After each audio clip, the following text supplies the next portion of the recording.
Dear students, আজিৰ ভিডিঅ'ত আমি আলোচনা কৰিম class 6 little drops of water এই কবিতাটিৰ অসমীয়া অনুবাদ আৰু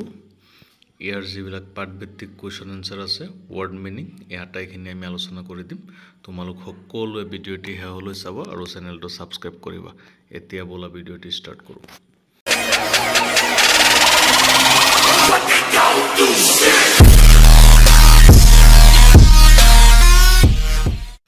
কবিতাটো দিছে লিটল ড্ৰপছ অফ ৱাটাৰ সৰু সৰু পানীৰ টোপাল মেক দ্য মাইটি অচেন মহাসাগৰৰ সৃষ্টি কৰে লিটল গ্ৰেইনছ অফ চেণ্ড বালিৰ সৰু সৰু দানাই মেক দ্য প্লেজেণ্ট লেণ্ড সুখদায়ক ভূমি বনায় so the little minutes গতিকে সৰু সৰু মিনিটবোৰ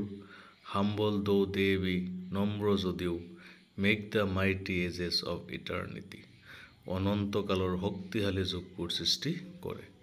তাৰ মানে ইয়াৰ দ্বাৰা কবিয়ে ক'ব বিচাৰিছে পৃথিৱীত ক্ষুদ্ৰ বা সৰু বোলা কোনো বস্তু নাই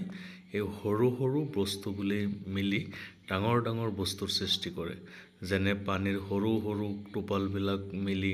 মহাসাগৰৰ সৃষ্টি হয় ঠিক তেনেকৈ বালিৰ বা মাটিৰ সৰু সৰু কণিকাবোৰ লগ লাগি মাটি বা পৃথিৱীৰ সৃষ্টি কৰে ঠিক তেনেকুৱা সময়ৰ পল অনুপলবোৰ লগ লাগি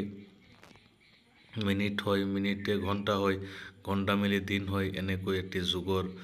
সৃষ্টি কৰে অনন্ত কাললৈকে শক্তিশালী যুগবোৰৰ সৃষ্টি কৰে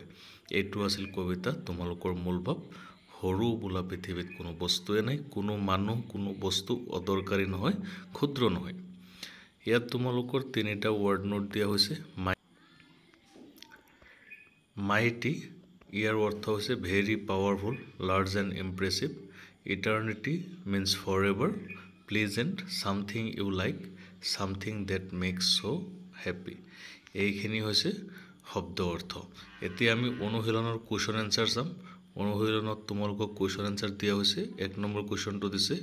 what do little drops of water make পানীৰ সৰু সৰু টোপালবোৰৰ ফলত কি সৃষ্টি হয়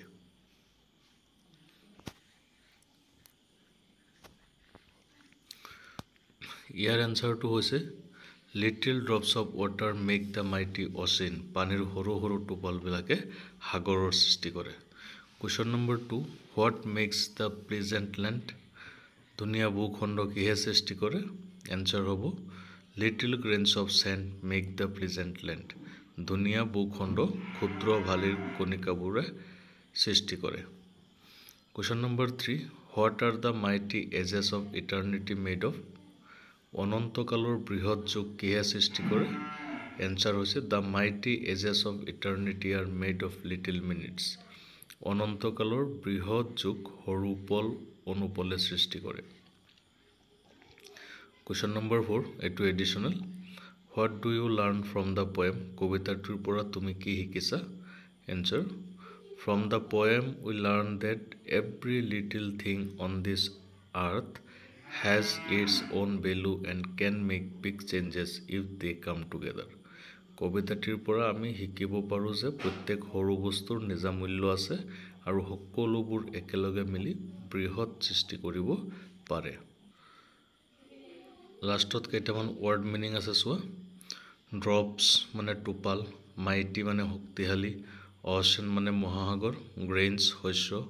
চেণ্ড বালি প্লেজেণ্ট আনন্দদায়ক লেণ্ড ভূমি হাম্বল নম্ৰ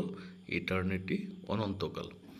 এইখিনি হৈছে তোমালোকৰ এই চেপ্টাৰ গোটেইখিনি তোমালোকক দি দিয়া হ'ল সকলোৱে ভালকে পঢ়িবা শিকিবা আৰু পৰীক্ষাত ভালকে লিখি নম্বৰ পাবা বাকি চেপ্টাৰবিলাক পাই থাকিবলৈ চেনেলটো সাবস্ক্ৰাইব কৰি দিবা ধন্যবাদ থাকিল সকলোলৈ